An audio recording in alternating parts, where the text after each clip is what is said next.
উনি ছাত্রলীগের সভাপতি ছিলেন, উনি ছাত্রলীগ থেকে উপাধি পেয়েছে।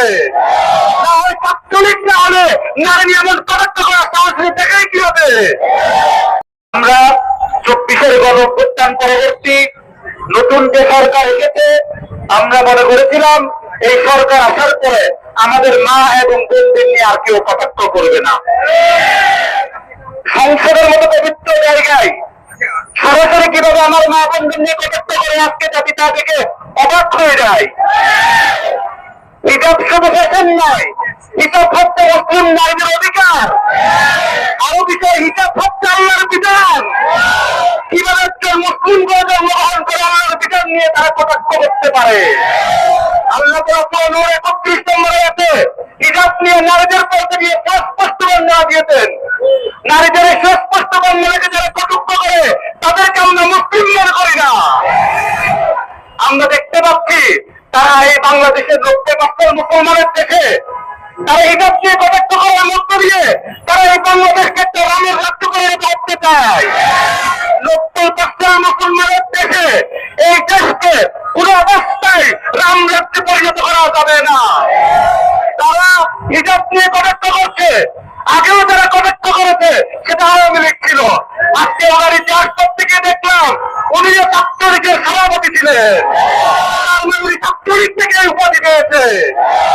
ওই ছাত্রলীগ না হলে নারী এমন কটাক্ষ করা সাহসী দেখাই কি হবে? সম্মানিত উপস্থিতি, আমরা জানি আমাদের দেশের মধ্যে নারীদের মৌলিক অধিকারের মধ্যে একটা হচ্ছে হিজাব এবং মেকআপ। কিন্তু আমরা দেখতে পাচ্ছি সংসদে এবং প্রত্যেক স্তরে বাংলাদেশের সংবিধানে 28 নং ধারায়, 27 নং ধারায়, 31 নং ধারায়, 32 নং ধারায় প্রত্যেক মানুষের সম অধিকার এবং প্রত্যেক মানুষের স্বাধীনতার কথা বলা হয়েছে। তাহলে আজকে যখন নারীকে নিয়ে কটাক্ষ করা হয় তখন কোথায় কিছু বাংলাদেশের সংবিধান?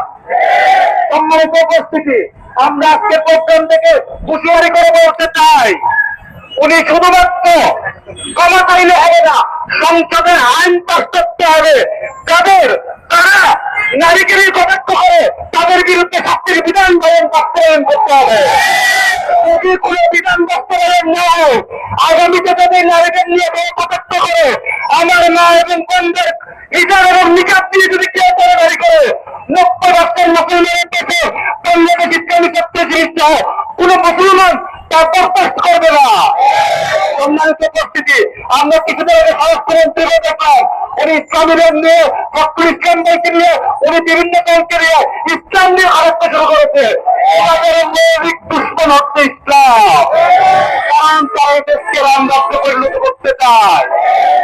সম্মানিত উপস্থিতি, আমরা আরো দেখতে পাচ্ছি সারা দেশের মধ্যে কোন নারী নির্যাতন, পুলিশ নির্যাতন, চুরি, ডাকাতি সব করে বৃদ্ধি পেয়েছে।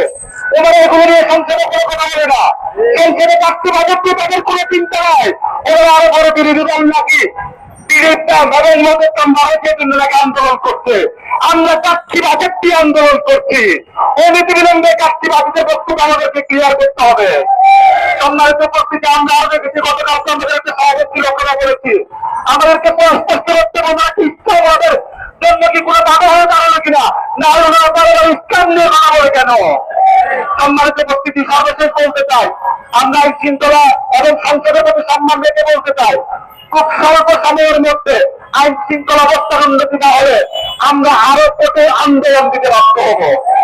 এই সংসদে বিএনপির সরকারি দলের উত্তেজের কারণে, ওদের অবহেলার কারণে আজকে ছাত্রলীগ করতে পারে মিছিল করে না। ওনারা যদি আইন শৃঙ্খলা ঠিক রাখতে পারত তাহলে ছাত্রলীগ করতে পারে মিছিল করা সাহস করতো না। আজকের প্রথম থেকে ছাত্রলীগের পিছিয়ে বলতে চাই, ছাত্রলীগ যদি মিছিল করে, যদি 1034 করে প্রত্যেকের মধ্যে যদি সাধারণ মানুষ যদি ছাত্রলীগ করে মিছিল করে তাহলে আমাদের কিছুই করার থাকতো না। সম্মানিত উপস্থিতি, সর্বশেষ প্রশাসনের সংসদের দৃষ্টি আকর্ষণ করে